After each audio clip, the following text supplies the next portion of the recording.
మా అక్క సన్యాసినయ్యింది. ఒకరోజు ఇల్లు వదిలి వెళ్ళిపోయింది. మా నాన్న వచ్చి ఓ కుర్చీలో కూలబడ్డారు. 3 రోజులు ఏడుస్తూనే ఉన్నారు. ఏమీ అద్భుతమైంది జరగదు. ఆ మనోభావాలతో వెళ్తే మీకు గౌతముడుండేవాడు కాదు. యేసు నాకు తల్లి లేదు అన్నారు. అది వినడానికి సౌమ్యంగా లేదు, కానీ అదంతే. మీరు చూసుకోవాలి, మీరు నిజంగా ఇదే చెయ్యాలనుకుంటున్నారా లేక ఇదొక సరదానా అని. హజరత్ కాళీ అనే ఓ ప్రదేశం ఉంది. అది ఊహించలేనంత శక్తిమంతమైన ప్రదేశం. ఇక అక్కడున్న పూజారిణి, వావ్, ఆమె ఓ దేవి. లింగభైరవి ఆ రకమైన శక్తి. ప్రజలు ఆ శక్తిని ఎన్నింటికో వాడుకోగలరు. లింగభైరవి ధ్యానలింగం కంటే శక్తిమంతమైందని జనం అనుకోవడం మొదలెడతారు. ధ్యానలింగ ప్రతిష్టాపనలో ఒక దశలో నేను పూర్తిగా భిన్నమైన వైఖరిని తీసుకున్నాను. దాన్ని కొందరు ఇష్టపడ్డారు, మరికొందరు భయపడ్డారు. కాబట్టి లింగభైరవి కూడా కొంతవరకు అలాగే ఉంటుంది. మీరు ఆలోచించే విధానమే మీ మనోభావాలుండే విధానం. మనోభావం అనేది ఆలోచన యొక్క రసవంతమైన బరువైన భాగం. మనోభావాన్ని అదుపు చేయనక్కర్లేదు. ఆలోచన సరిగా ఉంటే మనోభావం దాన్నే అనుసరిస్తుంది. నమస్కారం సద్గురు. నా కుటుంబ సభ్యుల మనసు నొప్పించకుండా పరమాత్మను చేరాలనే నా తపనను వాళ్ళకి ఎలా అర్థమయ్యేలా చెప్పాలి?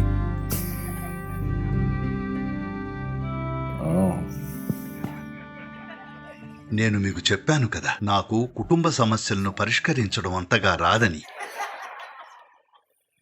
నా కుటుంబంలో కూడా నేను ఆ డ్రామాను భరించలేకపోయాను. డ్రామా మొదలవ్వగానే నేను వెళ్ళిపోయాను. చాలా పెద్ద డ్రామా. ప్రజలకు డ్రామా అంటే ఇష్టం. వాళ్ళు కూర్చుని ఒక విషయాన్ని చూసి ఒక నిర్ణయానికి రాలేరు. వాళ్లకు డ్రామా అంటే ఇష్టం, తెలుసా? అందుకే అందరూ అర్థం చేసుకున్నాక మీరు ఏదైనా చేయడం అనేది జరగదు. అలాంటిదేమీ లేదు.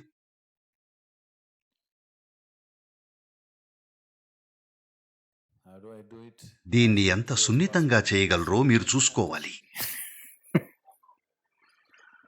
ఇంకా అన్నింటికన్నా ముందు మీరు నిజంగా ఇదే చేయాలనుకుంటున్నారా లేక కేవలం ఓ సరదానా? సరదా వారమే అయితే పర్వాలేదు, కానీ సరదా 5 ఏళ్లుంటే అప్పుడు జీవితమే ఖర్చయిపోతుంది, తెలుసా? కాబట్టి కుటుంబం సహజంగానే ఆందోళన చెందుతుంది. వారి ఆందోళన, బెంగ కేవలం మీ శ్రేయస్సు గురించే అయితే మీరు దాన్ని ఎంతో శ్రద్ధతో పరిగణించాలి. ఎందుకంటే మీ గురించి ఆందోళన చెందే హక్కు వాళ్లకుంది. వాళ్ళు మీ గురించి ఖచ్చితంగా ఆందోళన చెందాలి. మీ గురించి వాళ్ళు ఆందోళన పడకపోతే నేను మెచ్చుకోను. But if any family is only... కానీ అది ఆందోళన కాదు. అది కేవలం తమ ఇష్టాలను ఇతరుల మీద రుద్దాలనుకుంటే అప్పుడు నేను అలాంటి వాటికి విలువివ్వను. దాన్ని నేను కుటుంబం అన్ను. కాబట్టి అది కేవలం రుద్దడమే అయితే మీ చుట్టూ ఎవరైనా చేస్తుంటే ఎవరికైనా నేను చెప్పేది దాని అర్థం మీకు నిజానికి ఒక కుటుంబం లేదని. కాని అది వాళ్ల ఆందోళనైతే మనం ప్రశంసించి దాన్ని ఎలా చక్కబెట్టాలో చూడాలి. దాన్ని పరిగణించాలి. ఇది చాలా ముఖ్యం. మీరు దాన్ని తోసేయకూడదు. దాన్ని పరిగణలోకి తీసుకోవాలి. కానీ ఒక హద్దు దాటిన తరువాత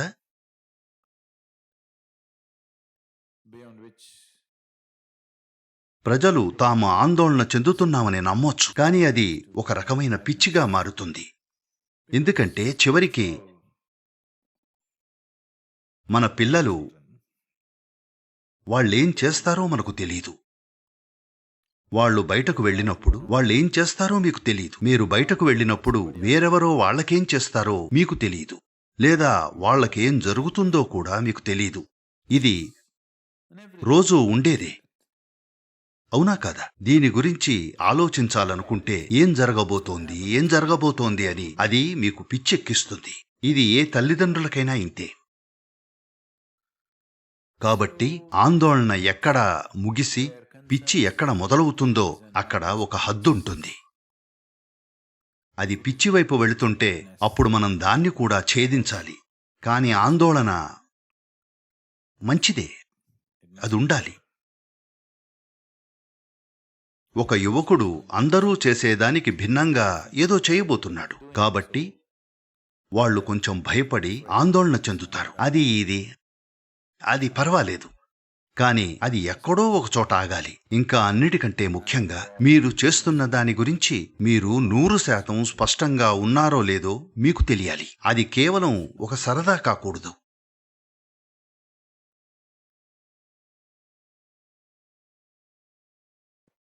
అందరికీ అర్థమయ్యేలా చేయడం అనేది జరగదు. నేను ఈ రోజుకి అది నమ్మను. నా కుటుంబ సభ్యులు ఈ రోజుకి నన్ను అర్థం చేసుకున్నారని, దాన్ని ఆమోదించారని నేను అనుకోను. ఆమె మా నాన్నను కలిసింది. ఆయన ఈ పిచ్చంతా నిజంగా ఆమోదించరు. నేను డాక్టర్ కానందుకు ఆయన ఇప్పటికీ క్షమించలేదు.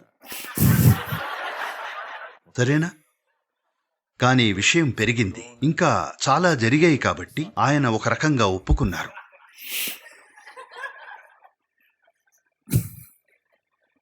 కానీ ఇప్పటికీ అది పూర్తి అంగీకారం కాదు. Okay. కాబట్టి అందరికీ అర్థమయ్యేలా చేయడం అనేది లేదు. నేను మా నాన్నను బాధ పెట్టకూడదు అనుకుంటే మీకు అర్థమవుతోందా? నేను ఇక్కడ ఉండేవాణ్ణి కాదు. మీ నాన్నగారికి కూడా ఏ గొడవ ఉండేది కాదు. ఇదొక గొలుసు కట్టు, తెలుసా?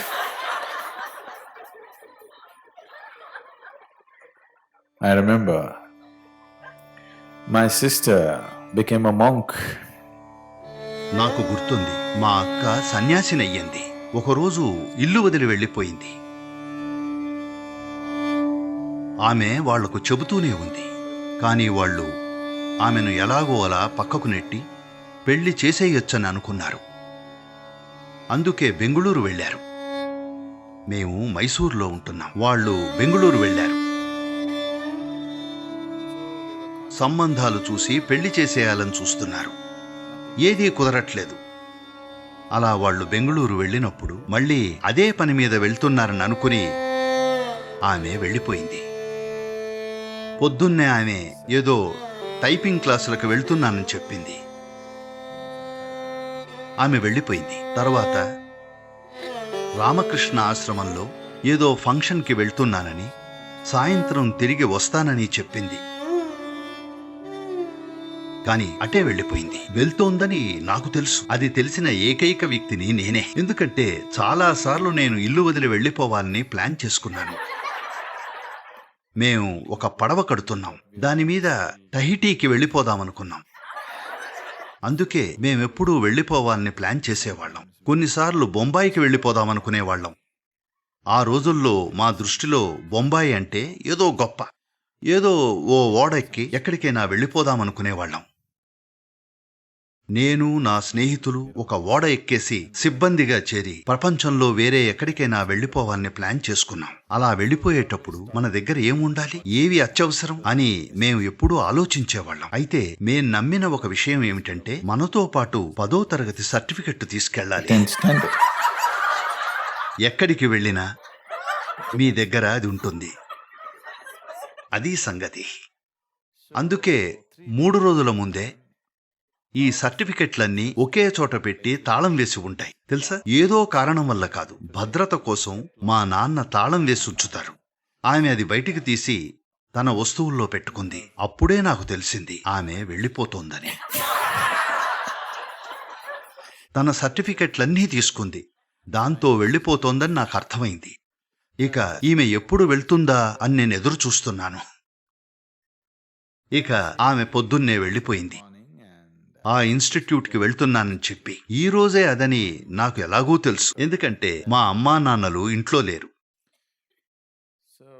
ఆమె పొద్దున్న 7:30కి వెళ్ళిపోయింది.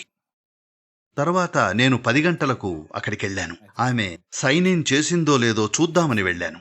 ఆమె సైన్ ఇన్ చేయలేదు. అప్పుడు నాకు అర్థమైంది ఆమె వెళ్ళిపోయిందని. తర్వాత సాయంత్రం వరకు ఆగాను. ఎందుకంటే తను ఎక్కడికి వెళ్తోందో ఆ చోటుకు చేరుకోవాలి. నాకైతే తెలీదు తను ఎక్కడికి వెళ్తోందో. కనీసం సగం దూరం వెళ్ళాక ఎవరో పట్టుకుని వెనక్కి తీసుకురాకూడదు కదా. అందుకే సాయంత్రం 6 గంటల వరకు ఆగి మా నాన్నకు ఫోన్ చేసి ఆమె వెళ్ళిపోయింది అని చెప్పాను. తర్వాత మేం వెళ్ళి ఆశ్రమంలో అడిగాం. వాళ్ళు మాకు తెలీదు అన్నారు. వాళ్ళు ఈశా లాంటి వాళ్ళు కాదు తెలుసా. ఇక్కడ మేం తల్లిదండ్రులతో కూర్చుని వాళ్లకు కౌన్సిలింగ్ ఇచ్చి వాళ్లతో అన్ని రకాల పిచ్చి విషయాల్లో తలదూర్చడానికి ప్రయత్నిస్తాం. వాళ్ళు మాత్రం మాకు తెలీదు అని చెప్పేశారు. దాంతో అర్ధరాత్రి మా అమ్మ నాన్న అందరూ వెనక్కొచ్చేశారు. ఇంకా ఆ మొత్తం గ్యాంగ్, మామలు అత్తలు తెలుసా, ఆ కుటుంబంలోని యోధులందరూ వచ్చేశారు.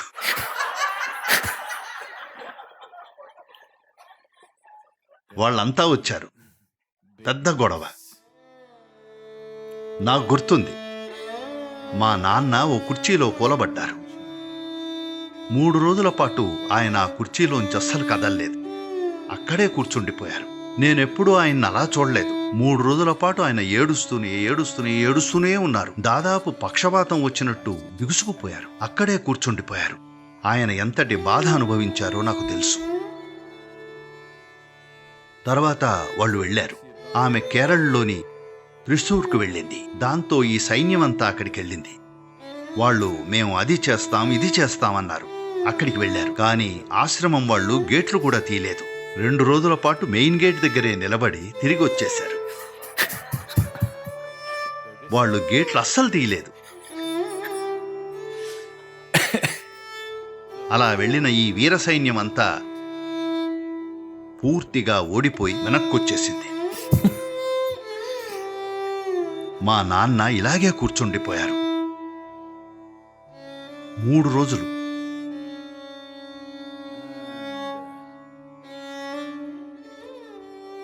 కొంతకాలం తర్వాత ఆయన కోలుకున్నారు. అది ఇది జరిగింది. ఆయన గుండె పగిలింది. కానీ 1 సంవత్సరం తర్వాత ఆయన ఆమె గురించి ఎంతో గర్వపడుతున్నారు. చాలా గర్వంగా ఉన్నారు. అందరితో మా అమ్మాయి అని ఆమె సన్యాసం తీసుకున్నందుకు హఠాత్తుగా చాలా గర్వంగా చెప్తున్నారు. అందుకే నేను నా గురించి చర్చించాలనుకోవట్లేదు. నేను వాళ్ల మనోభావాల గురించి, వాళ్ల బాధ గురించి తేలిగ్గా మాట్లాడట్లేదు. కానీ దాని ప్రకారం వెళితే ఈ భూమి మీద ఏదీ జరగదు. ఏమీ జరగదు. ఈ భూమి మీద ఎప్పటికీ ఏ మంచి పని జరగదు. మనం ఆ మనోభావాలను బట్టి వెళ్తే కొత్తదేదీ జరగదు. మీకు గౌతముడు ఉండేవాడు కాదు. యేసు ఏమన్నారో తెలుసా? ఆయన ఒక జనసమూహంలో ఉండగా ఎవరో మీ అమ్మగారొచ్చారు, దారివ్వండి, ఆయన తల్లి వస్తున్నారు అన్నారు. యేసు నాకు తల్లి అంటూ ఎవరూ లేరు, ఎవరామే అన్నారు. అది వినడానికి సౌమ్యంగా అస్సలు లేదు. కానీ అది అలాగే ఉంటుంది. So there is a point till which you make. కాబట్టి ఒక స్థాయి వరకు మీ చుట్టూ ఉన్న వాళ్ళ ఆందోళనను మీరు పరిగణలోకి తీసుకోవచ్చు. ఆ ఆందోళన పిచ్చిగా మారినప్పుడు దాని గురించి మీరేదైనా చెయ్యాలి. లేకపోతే ఈ భూమి మీద కొత్తదేదీ జరగదు. ఏ ఎదుగుదల ఉండదు. ఏ అద్భుతమూ జరగదు. మీరు ఆ మనోభావాలను బట్టి వెళ్తే. ఇది వ్యక్తిగత విషయం. నేను అందర్నీ ఒకే కోణంలో చూడట్లేదు.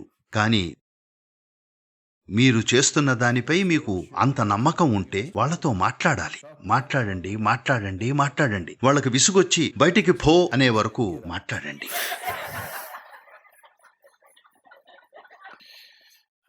తల్లిదండ్రులు మా నాన్న అనుభవించినంత బాధను అనుభవించకూడదని కోరుకుంటున్నాను. ఆయన చాలా ఘోరంగా అనుభవించారు. చాలా ఘోరంగా. ఎవరూ ఆయన్ని అలా చూసి ఉండరు. ఆయన గుండె పగిలి బద్దలై ఇలా కూర్చుండిపోయారు. నమస్కారం సద్గురు. నా భావోద్వేగాలను నేను ఎలా ప్రశాంతంగా నియంత్రించుకోవాలి? నా భావోద్వేగాలను మీరు ఎలా ఆలోచిస్తారో మీ మనోభావాలు అలాగే ఉంటాయి. ఏదైనా మంచిది అని మీరు అనుకుంటే మధురమైన మనోభావాలొస్తాయి. ఏదైనా భయంకరమైందని మీరు అనుకుంటే చెడు మనోభావాలొస్తాయి. ఇందులో ఏ తేడా లేదు. మనోభావం అనేది ఆలోచన యొక్క రసభరితమైన ఇంకా బరువైన భాగం అంతే. ఇది పొడిగా తేలిగ్గా ఉంటుంది. మీరు ఏవైనా అనుకోవచ్చు, కానీ మనోభావంతో అది బరువెక్కిపోతుంది. ఒకరోజు ఓ తల్లి తన కొడుకు పడగ్గదిలోకి వెళ్ళి, ఆల్బర్ట్ లే, సమయం ఉదయం 8:30 అయింది, నువ్వు స్కూలుకి వెళ్ళాలి అంది. అతను అటూ ఇటూ పడుకున్నాడు. ఆమె మంచం అవతలి వైపుకు వెళ్ళింది. ఆల్బర్ట్ లే, స్కూలుకి లేటవుతోంది, నువ్వు వెళ్ళాలి. అతన్ని కదిపింది. అతను ఇటు తిరిగి పడుకున్నాడు. ఆమె మళ్ళీ మంచం అటువైపుకు వెళ్లి నసపెట్టింది. అప్పుడతను కళ్ళు తెరిచి, నేను స్కూలుకి వెళ్ళను అన్నాడు. ఆ దరిద్రపు స్కూలంటే నాకు అసహ్యం. పిల్లలు భయంకరం, టీచర్లు ఘోరం. అక్కడ జరుగుతున్నది భరించలేను. నేను స్కూలుకి వెళ్ళను.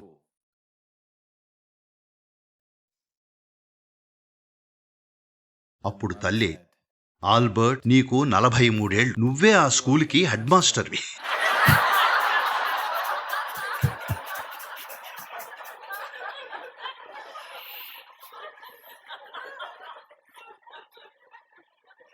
మీరు ఒక నిర్దిష్ట విధానంలో ఆలోచించడం మొదలు పెడితే మనోభావాలు దానికి తోడై ఆ విషయాన్ని మొత్తం బరువెక్కిస్తాయి, అవునా? మొదట్లో మీరు ఏదైనా అనుకున్నప్పుడు అది పర్వాలేదనిపిస్తుంది.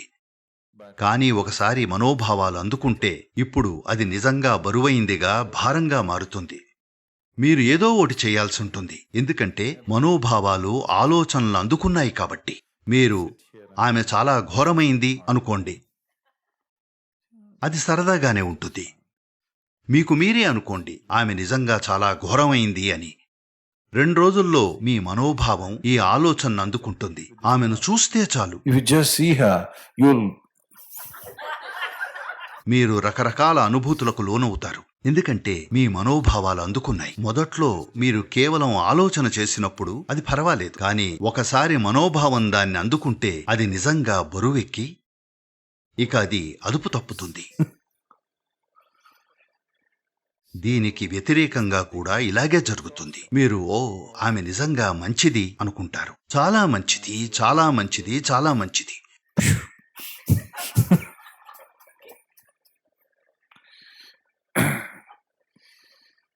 అప్పుడు ఇంకా మనోభావం ఉండదు. దానికేం అదుపు అవసరం లేదు. మీరు మీ ఆలోచనను సరైన దారిలో ఉంచితే మనోభావం దాన్ని అనుసరిస్తుంది. నమస్కారం సద్గురు, మీరు ప్రతిష్ఠించబోయే లింగ భైరవి గురించి, ఆమె గుణాల గురించి కొంచెం చెప్తారా? అది చాలా భిన్నమైన శక్తి. సమస్య ఏమిటంటే ప్రజలు ఆమెను అనుభూతి చెందడం చాలా తేలిక కాబట్టి. ఎందుకంటే ఆమె శక్తి మోటుగా ఉంటుంది. అది సూక్ష్మంగా ఉండదు, ధ్యానలింగంలాగా. ప్రజలు లింగభైరవి ధ్యానలింగం కంటే శక్తివంతమైంది అని అనుకోవడం మొదలుపెట్టే అవకాశం ఉంది. ఇంకా అది ధ్యానలింగం కంటే ఎక్కువ మందిని ఆకర్షించొచ్చు. కానీ అది నిజం కాదు. నేనలా ఎందుకంటున్నానంటే ప్రపంచంలో ఎక్కడైనా సూక్ష్మమైన విషయాలు ఎప్పుడూ తక్కువ మందిని ఆకర్షిస్తాయి, స్థూలమైన వాటికంటే. నేను లింగభైరవి స్థూలమైందని అనట్లేదు, కానీ ఆమె శక్తి మోటుగా ఉంటుంది. ప్రజలు దాన్ని చాలా తేలిగ్గా అనుభూతి చెందగలరు. తమ భౌతిక శ్రేయస్సు కోసం ధ్యానలింగం కంటే మెరుగ్గా ఉపయోగించుకోగలరు. లింగభైరవి అటువంటి శక్తి. దాన్ని ప్రజలు ఉపయోగించుకోవచ్చు ఎన్నో వాటికి. ధ్యానలింగం అలాంటి వాటికి అందుబాటులో ఉండదు. అది పూర్తిగా భిన్న స్వభావం గలది. కాబట్టి ఆమె ఎక్కువ ప్రాచుర్యం పొందొచ్చు. నా భయం అదే. ఇప్పుడు చాలామంది తీర్థకుండం ధ్యానలింగం కంటే శక్తివంతమైంది అంటున్నారు. వాళ్ళు దానిలో మునిగి వెళ్ళిపోతారు చాలామంది. కానీ ఇది కేవలం ఒక సన్నాహకంగా తయారు చేయబడింది. కానీ వాళ్ళేమంటున్నారంటే హఠయోగా అన్నింటికంటే ఎక్కువ ప్రాచుర్యం పొందినట్టు. ఇది కూడా అలాంటిది. ఇదొక సన్నాహక చర్య మాత్రమే. కానీ ఆ సన్నాహక చర్య యోగా కంటే ఎక్కువ ప్రాచుర్యం పొందింది. కాబట్టి అలాంటివి జరగచ్చు. లింగభైరవి అసలు స్వరూపం ఏమిటి? ఆమె కాళిలా ఉండదు. ఆమె రోజు రక్తం కావాలనదు. ఆమె వేరే విధంగా ప్రతిష్ఠించబడుతుంది. ఆమె కూడా పాదరసం ఆధారితమే. కాబట్టి అక్కడ రస ఉంటుంది. పాదరసాన్ని రస అని అంటారు. రస ఉండడం వల్ల ఆమెకు ఏ బయటి సహాయం అవసరం ఉండదు. కాని ఆమెకు కొంత నిర్వహణ అవసరం. ధ్యానలింగానికి ఏ నిర్వహణ అవసరం లేదు. కాని దీనికి కొంత నిర్వహణ అవసరం. కనీసం నెలకు ఒకసారైనా ఆమెకు కావాలి నిర్వహణ. మీరు శాస్త్రరీత్యా మాట్లాడితే అదొక భిన్నమైన ప్రతిష్ఠ. అది పూర్తి స్త్రీతత్వం కలది. మీరు సంప్రదాయాల గురించి మాట్లాడితే దేవి సంప్రదాయం చాలా ఉంది. దేవి ఆరాధన ప్రపంచంలో అన్ని చోట్ల ఉంది తెలుసా? అన్ని చోట్ల. భారతదేశంలో అదొక సజీవ శక్తి. Linga Bhairavi will be different in the sense Lingabhairavi ఈ విషయంలో భిన్నంగా ఉంటుంది. ఒక విషయం ఏమిటంటే ఆమె ఒక త్రిమితీయ ఆకారం కాదు. బహుశా ఇంతకు ముందెప్పుడు ఏ దేవత అలా లేదు, లేదా ఉన్నా సరిగ్గా ఇలా లేదు. కానీ అలాంటిది ఉంది. మీరు కలకత్తా వెళ్ళుంటే, ఎవరైనా దక్షిణేశ్వర్ వెళ్ళారా? మీరు దక్షిణేశ్వర్ వెళ్ళుంటే మీరు హజరత్ కాళీ అనే ఒక ప్రదేశం ఉంది, దాన్ని చూడాలి. మీరు హజరాబాద్ వెళ్ళారా? హజరత్ అంటే 1000 చేతులున్న కాళీ. ఇది త్రిమితీయ రూపం కూడా కాదు. అది గోడలోంచి బయటకొస్తున్నట్టుంటుంది. దాన్ని ఒకే స్త్రీ నిర్వహిస్తోంది. ఈ ప్రదేశం గురించి జనానికి పెద్దగా తెలియదు తెలుసా? ఏదో ఒక కాలనీలో ఉంటుంది. ఓ స్థానిక వ్యక్తి నన్ను అక్కడికి తీసుకెళ్లారు. అది నమ్మశక్యం కానంత శక్తివంతమైన ప్రదేశం. మీరు ఆ స్త్రీని చూడాలి. అక్కడున్న పూజారిణ్ణి. వావ్, ఆమెలో ఏదో ప్రత్యేకం. ఆమె ఒక నిజమైన స్త్రీ. మీరు ఆ స్త్రీని చూడాలి. ఆమె ఉప్పొంగుతోంది. అలా ఆమె స్వయంగా ఒక దేవత. ఆమె నిజంగా అద్భుతం. ఆ స్త్రీ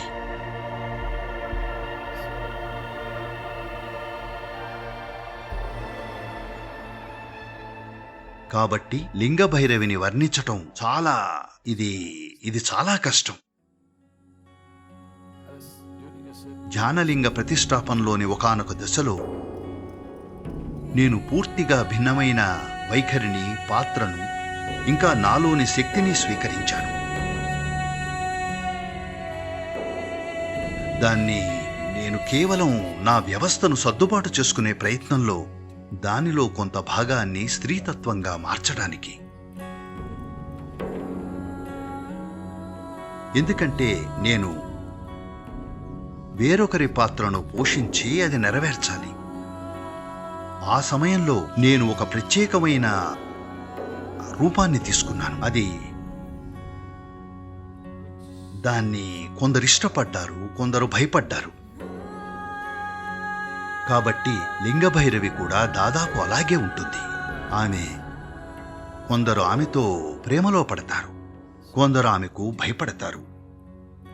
కానీ ఎవరూ ఆమెను ఉపేక్షించలేరు. ఆమె అలా ఉంటుంది.